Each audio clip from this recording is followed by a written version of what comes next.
오늘 우리에게 주신 하나님의 말씀은 사도행전 9장 10절부터 15절까지 말씀입니다.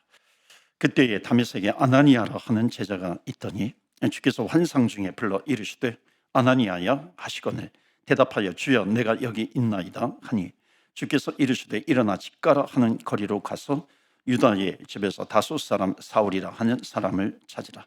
그가 기도하는 중이니라. 그가 아나니아라 하는 사람이 들어와서 자기에게 안수하여 다시 보게 하는 것을 보았느니라 하시거늘 아나니아가 대답하되 주여 이 사람에 대하여 내가 여러 사람에게 듣사온즉 그가 예루살렘에서 주의 성도에게 적지 않은 해를 끼쳤다 하더니 여기서도 주의 이름을 부르는 모든 사람을 결박할 권한을 대제사장들에게서 받았나이다 하거늘 15절 말씀 합독하겠습니다. 주께서 이르시되 가라, 이 사람은 내 이름을 이방인과 임금들과 이스라엘 자손에게 전하기 위하여 택한 나의 그릇이라. 아멘. 하나님의 말씀입니다. 오늘 본문의 말씀은 굉장히 중요해요. 특별히 기독교 역사, 기독교 선교 가운데 있어서 어찌 보면 가장 중요한 전환점을 가져올 만큼 그러한 중요한 본문이기도 합니다. 그러니까 바울이라고 하는 사람이 바울이 되기 전에 그 이름이 사울이었잖아요. 바꾸기 전에.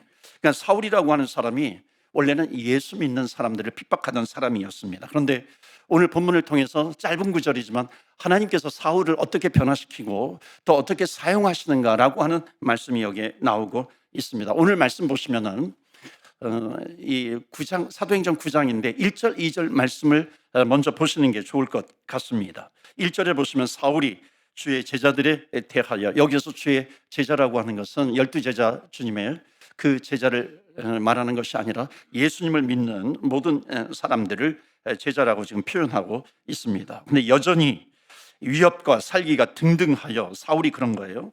대제사장에게 가서 다메섹 여러 회당에 가져갈 공문을 청하니, 이 공문은 영장입니다. 가서 체포할 수 있는 영장을 받아가지고, 이는 만일 그 도를 따르는 예수 믿는 사람이죠. 그 사람들을 만나면 다메섹에 가가지고 남녀노소를 막론하고서 그냥 다 결박하고 체포해가지고 예루살렘으로 대제사장 앞에 끌고 오겠다라고 하는 겁니다. 그러니까 사울이라고 하는 사람이 예수님을 믿기 전에 어떤 일을 한 사람이냐면은 살기가 등등해가지고 예수 믿는 사람을 잡으러 다니는 그런 사람이었습니다.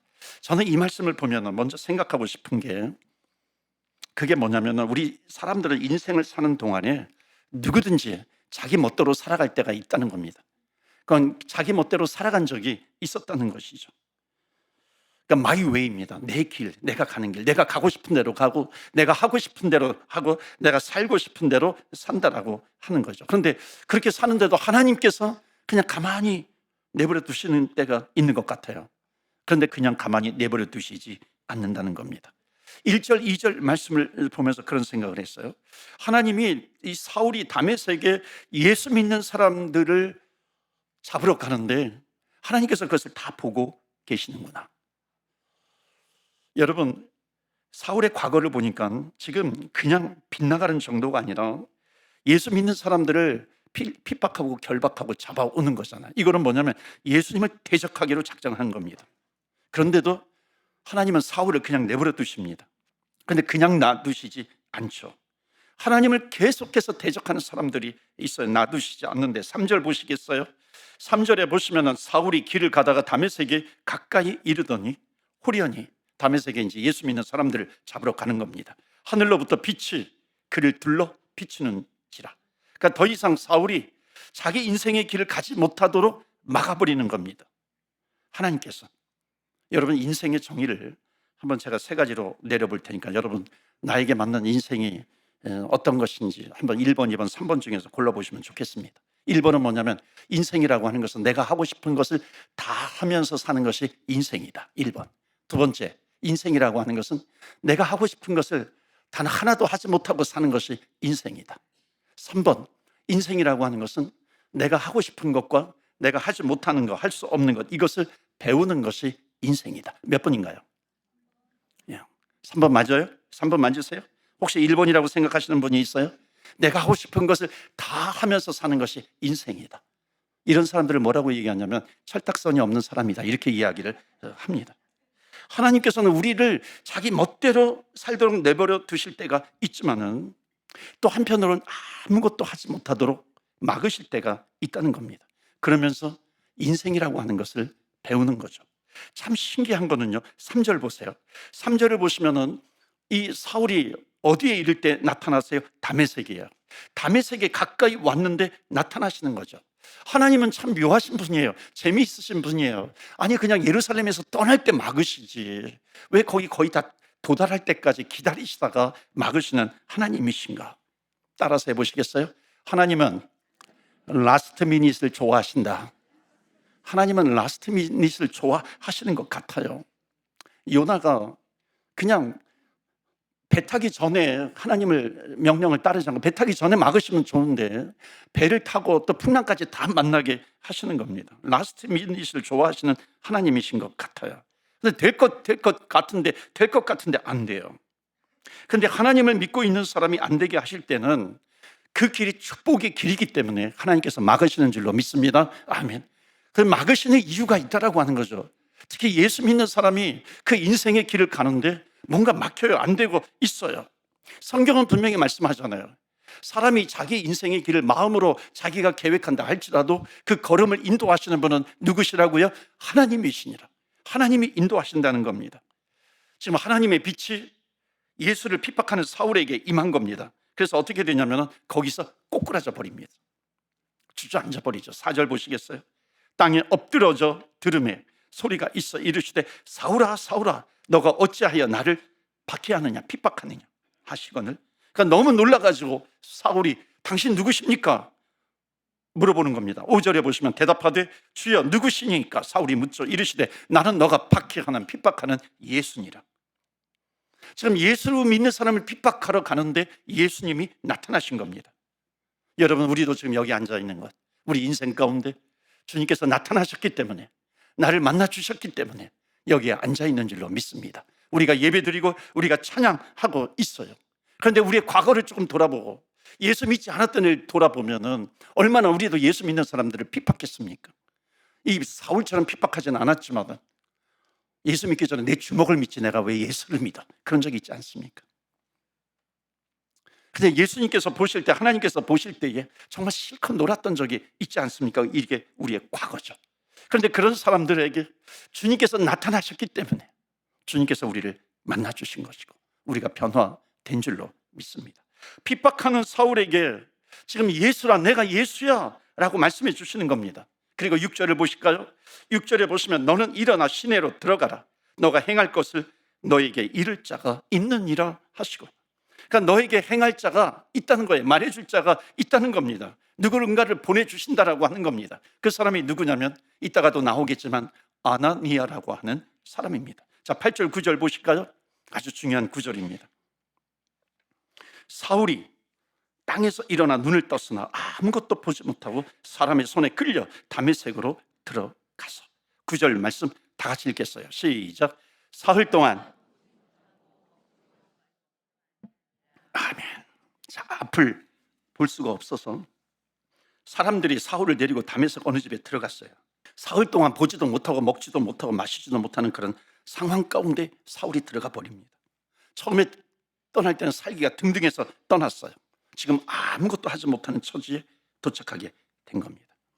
사람이요, 아무것도 하지 못하고 아무것도 보지 못하면 생각이 많아집니다. 한번 따라서 해보실까요? 고난이 오면 안 보이던 것이 보이게 된다. 고난이 오면 안 보이던 것이 보이게 된다. 정말이에요. 고난이 오잖아요. 안 들리던 것이 듣게 돼요.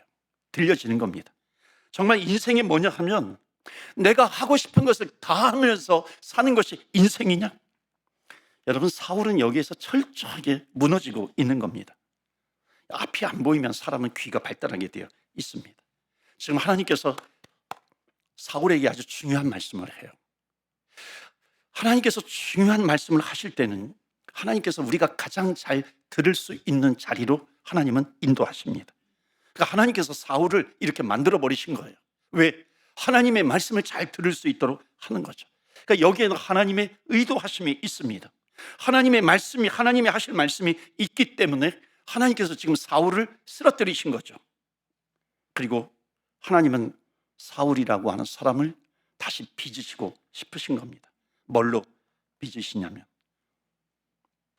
자기가 자기를 알 수 있도록 내가 누구인가, 그리고 하나님이 누구이신가 라고 하는 것을 알 수 있도록 하는 겁니다. 여러분, 모든 사람이 마찬가지입니다. 사람이 인생 가운데 고난이 오면 안목이 바뀌는 겁니다. 저는 어렸을 때 운동을 참 좋아했는데 여러 번 말씀을 드렸는데 그 야구를 하다가 앞니빨이 한번 와장창 나간 적이 있어요. 이거 지금 다 앞에다 이거 지금 임플란트 한 겁니다.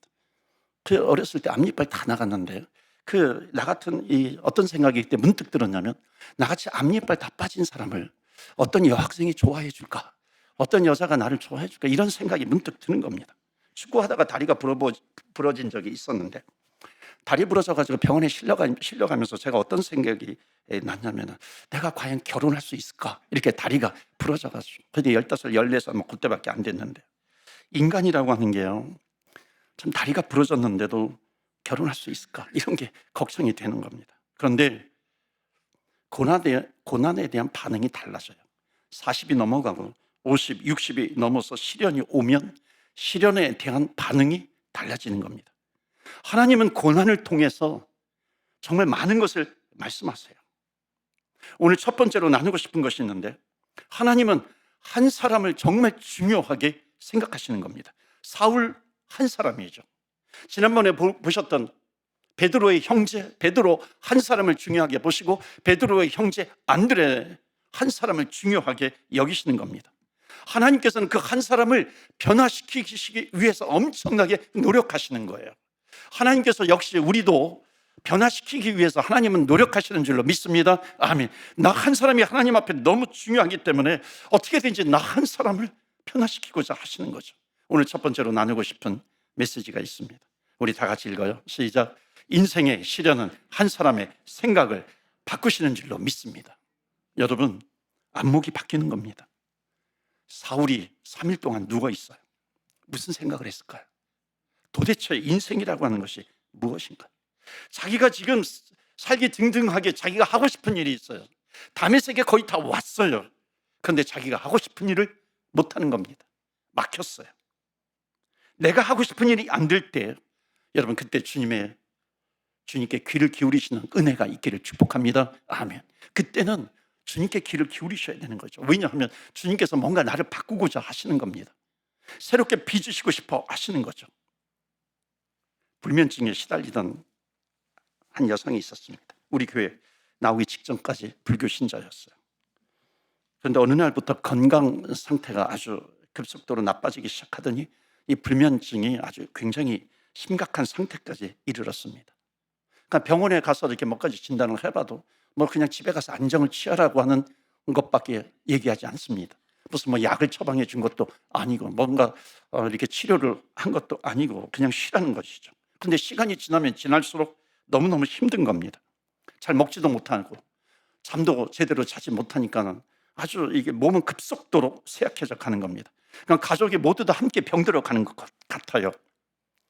미국에 있는 동생이 와가지고 병간호하면서 교회를 다녀보라고 하나님 믿는 것을 권유했습니다. 그래서 교회에 나오게 된 거죠. 안수도 받고서 뭐 나았다고 간증도 합니다. 그리고 예배를 드리면서 또 새가족 교육도 하고 양육까지 받게 되었어요. 양육을 마치면서 그분의 간증을 듣게 되었는데, 이게 뭐냐면 평생 주님을 떠나지 않겠습니다. 그리고 두 번째, 내가 주님을 사랑하는 마음으로 내 이웃을 사랑하겠습니다. 그리고 마지막에 뭐냐면 나로 하여금 믿지 않는 영혼들을 주님께로 인도할 수 있도록 하나님 도와주세요. 그렇게 기도하는 겁니다. 이걸 들으면서요, 여러분, 시련이라고 하는 것이 참 많은 선물을 가져다 주기도 합니다. 저는 그 간증을 들으면서 어떤 일이 있어도 예수님을 떠나지 않겠다. 여러분, 이것이 기적 아니에요? 기적 중에 기적이죠. 어떤 일이 있어도 내가 주님 떠나지 않을 거예요. 주님 사랑하는 마음으로 내가 이웃을 사랑할 수 있게 해달라 그래요. 제가 그랬어요. 목사님보다 나으시네요. 목사님보다. 나를 통해서 한 영혼이 주님께 인도함 받는 그런, 주님을 전하는 그런 도구가 되게 해달라 그래요. 여러분, 예수 믿으면 그 인생의 목적이 바뀌는 겁니다. 그것이 신앙이죠. 시련이 없었다면 주님을 찾았겠어요? 고난이 그 인생 가운데 없었으면 주님께 나와서 교회를 나와서 예배를 드릴 수 있겠어요? 여러분, 하나님이 얼마나 놀라우신 분인지 모릅니다. 우리는 시련이 있어요. 그것 때문에 아프고 힘들 때가 있어요. 그런데 하나님께서는 반드시 그 안에서 새로운 일을 행하신다는 겁니다. 하나님이 사울을 지금 눕혀놓으신 거예요. 왜 눕혀놓으셨어요? 길거리에서. 하나님이 행하고 싶으신 일이 있는 겁니다. 그때 그 일이 뭐였냐면, 성경을 볼까요? 눕혀놓은 다음에 그 10절 말씀, 오늘 본문이 여기서부터 나오죠. 그때에 다메섹에 아나니아라 하는 제자가 있더니 주께서 환상 중에 불러 이르시되 아나니아냐 하시거늘 대답하되 주여 내가 여기 있나이다 하니. 저는 이 구절이 참 중요하다고 생각을 합니다. 지금 다메섹에 거의 다 도착을 해서 사울을 이렇게 쓰러뜨리시고, 지금 또 사울을 쓰러뜨리신 그 동일하신 하나님께서 지금 사울에게 누군가를 보내야 되는데 준비된 사람이 하나 있었어요. 그게 누구냐면 아나니아라고 하는 사람입니다. 저는 우리 교회 모든 성도님들이 밴쿠버에 아나니아가 되시기를 축원합니다. 아멘. 그래야 하나님께서 쓰시잖아요. 누군가가 하나님께서 좀 빚으시고 싶으신 사람이 있는데, 내가 누구를 보낼까? 이 땅에 이 시대에 아나니아가 누구인가? 지금 하나님은 사울을 빚으시고 싶은데, 하나님이 빚으시려고 할 때 쓰실 사람이 있어야 되는 것 아니겠어요? 결국 하나님은 아나니아를 준비하셨다가 사울을 바꾸는데 쓰시는 겁니다. 환상 중에 아나니아야, 그러죠. 아나니아가 주님 제가 여기 있습니다, 말씀하옵소서 하는 겁니다. 11절에 보실까요? 그랬더니 11절에 이렇게 말씀하시죠. 주께서 이르시되 일어나 집가라 하는 거리로 가서 유다의 집에서 다섯 사람 사울이라고 하는 사람을 찾으라. 그가 기도하는 중이라. 저는 이 말씀을 보면서 사울이 도대체 무슨 생각을 했을까? 그러지 않았을까요? 정말 당신이 주님이십니까? 나를 보지 못하게 만들고 나를 쓰러뜨리신 분이, 내 인생에 고난을 주신 분이 당신이십니까? 내가 지금 눈이 멀어 있는데 혹시 내가 평생토록 내가 눈 뜨지 못하고 살아가는 것은 아닙니까? 아마 사울은 쓰러진 상황 가운데 주님께 그렇게 기도하지 않았겠어요? 주님께 그렇게 말하지 않았겠어요? 이런 고민하지 않았겠어요? 12절 보면 그가 아나니아라 하는 사람이 들어와서 자기에게 안수하여 다시 보게 하는 것을 보았느니라 하시거늘. 그러니까 이건 아직 환상이에요. 지금 가서 한 것이 아니라 지금 아나니아를 통해 가지고 지금 사울이 다시 보게 되는 것을 환상 가운데 지금 이미 보여주신 거예요. 그럼에도 불구하고 하나님께서 아나니아에게 가라, 사울에게 가라 그러는데 아나니아가 처음에 뭐라고 대답하냐면 싫습니다, 가기 싫습니다 하는 거예요. 13절 보실까요? 아나니아가 대답하여 주여 이 사람에 대하여 뭐라고 얘기하냐면은 내가 여러 사람에게 듣사온즉 그가 사울이 예루살렘에서 주의 성도 예수 믿는 사람들이죠. 그런 그 사람들에게 예루살렘에서 적지 않은 해를 끼쳤다 하더니, 그러니까 지금 뭐냐면 이 사울이라고 하는 사람에 대해서 이미 소문을 듣고 있는 거예요. 그러니까 아주 악독한 사람이야, 악독한 사람이다라고 하는 것을 이미 들은 겁니다. 14절 보실까요? 여기서도 주의 이름을 부르는 모든 사람을 결박할 권한을 대제사장들에게서 받았나이다 하거늘. 벌써 소문이 빠른 거예요. 지금 사울이 지금 다메섹에 도착하지도 않았는데 지금 다메섹에 도착해서 예수 믿는 사람을 잡아보지도 않았잖아요. 근데 벌써 소문이 나버린 겁니다. 그게 아나니아 귀에도 들린 거죠. 그래서 어떻게 하겠다는 거예요? 가지 않겠다는 겁니다. 안 가고 싶은 거예요. 15절에 하나님이 중요한 말씀을 해주십니다. 15절 다 같이 읽어요. 시작. 주께서 이르시되 가라, 이 사람은 내 이름을 이방인과 임금들과 이스라엘 자손들에게 전하기 위하여 택한 나의 그릇이라. 아멘. 하나님이 지금 아나니아에게 가서 해주라는 겁니다. 무슨 얘기를? 이 사람이 지금 예수를 핍박하던 사람인데 내가 그 사람을 그대로 그냥 두지 않고 오히려 예수님을 전하는 나의 그릇, 내가 택한 나의 그릇으로 만들겠다, 이거를 얘기하신 거예요. 나중에 이 사울이 이 얘기를 듣고 어떻게 해요? 아나니아 이야기를 듣고 평생토록 복음을 전하는 사도가 되잖아요. 하나님은 딱 한 말씀 하십니다. 이 사람은 나의 택한 그릇이다. 저는 나누고 싶은 것이 있어요. 여러분, 하나님의 말씀에는 능력이 있는 줄로 믿습니다. 아멘. 한번 따라서 해보실까요? 하나님의 말씀은 한 사람의 인생을 바꾸십니다. 우리 두 번째 메시지예요. 하나님 말씀은 한 사람의 인생을 바꾸는 거예요. 여러분, 시련이라고 하는 것이 우리의 안목을 바꾸어 버려요. 주님 앞에 나오게까지 하는 겁니다. 하나님의 말씀이 임하면 그 사람의 인생의 디렉션, 방향이 바뀌는 겁니다. 목적이 바뀌는 거죠. 사울은 이때부터 완전히 그 인생의 방향이 바꾸어 버립니다. 저는 성경을 읽어보면요, 이런 생각이 들어요. 성경은 아이덴티티에 대한 얘기다. 정체성에 대한 이야기라는 겁니다.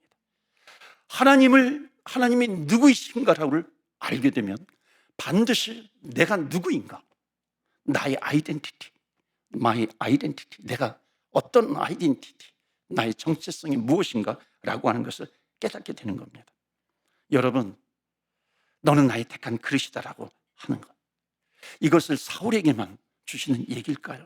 아니면 우리에게도 하시는 걸까요?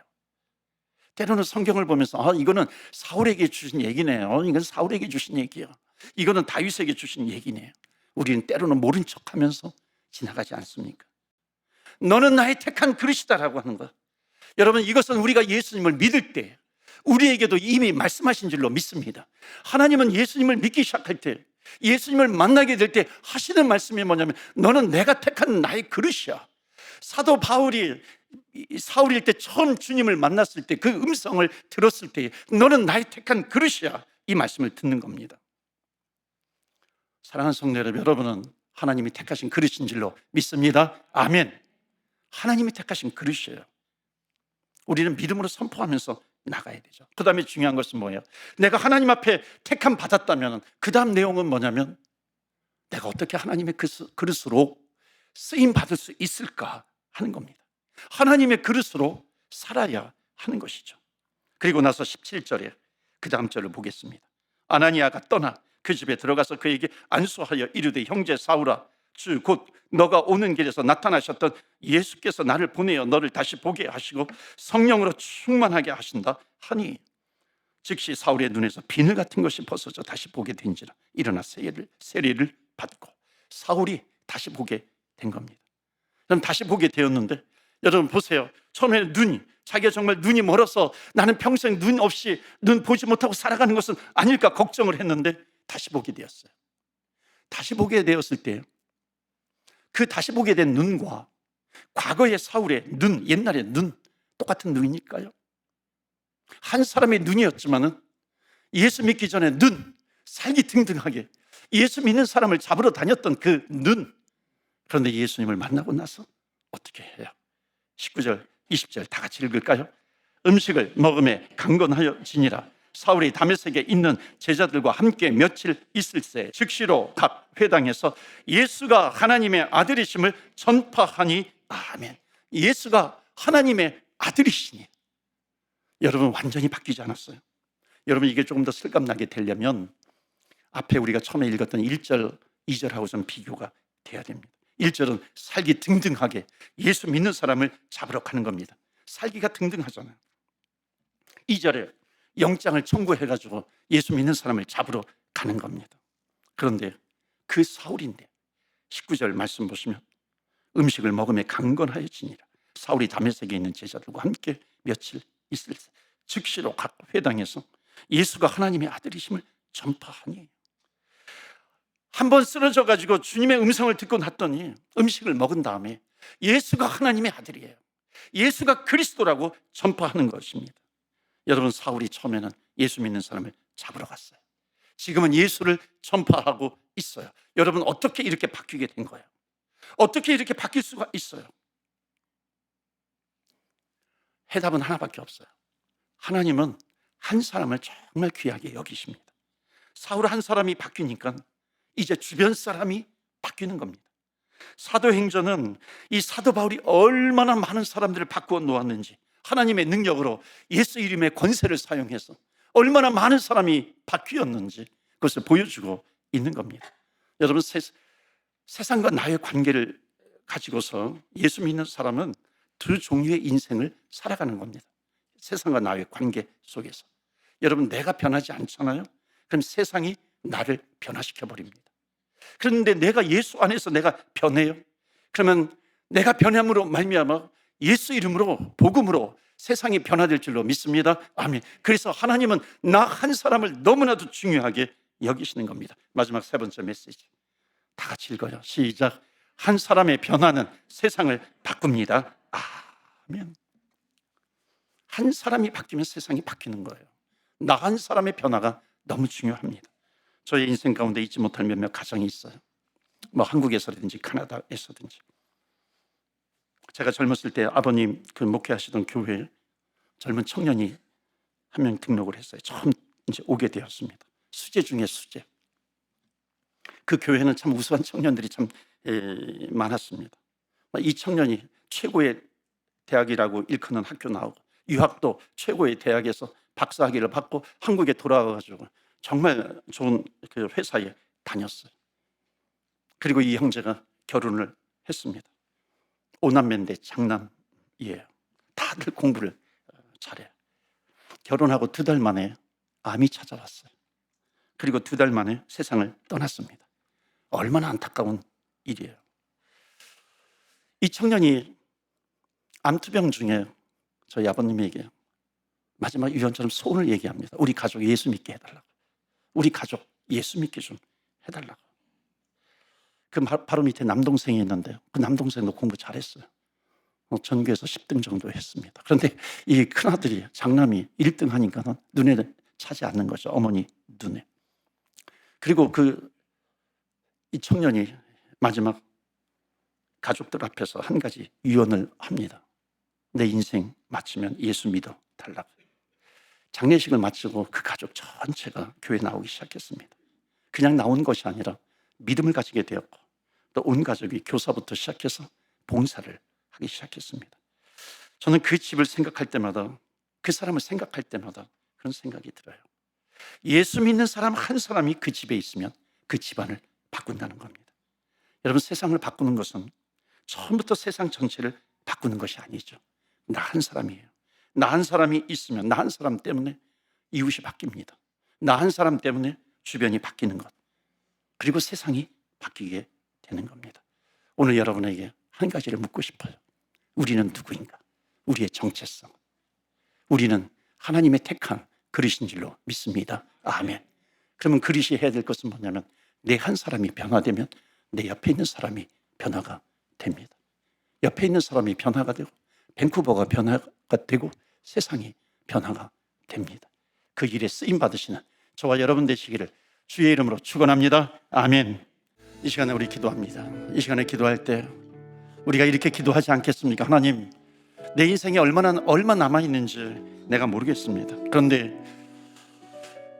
내 인생 주님 택한 그릇으로 살아가게 하여 주시옵소서.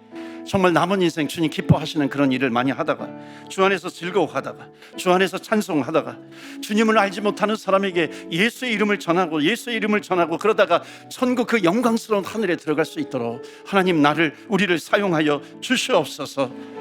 그 사람이 바로 주님의 택한 그릇입니다. 우리 같이 이 시간에 한번 기도할 때 하나님, 내 인생 내 마음대로 사는 자가 되지 않게 하시고 주님의 택한 그릇으로 살아갈 수 있도록 도와주시옵소서. 우리 한번 합심해서 기도하겠습니다. 주여, 주여.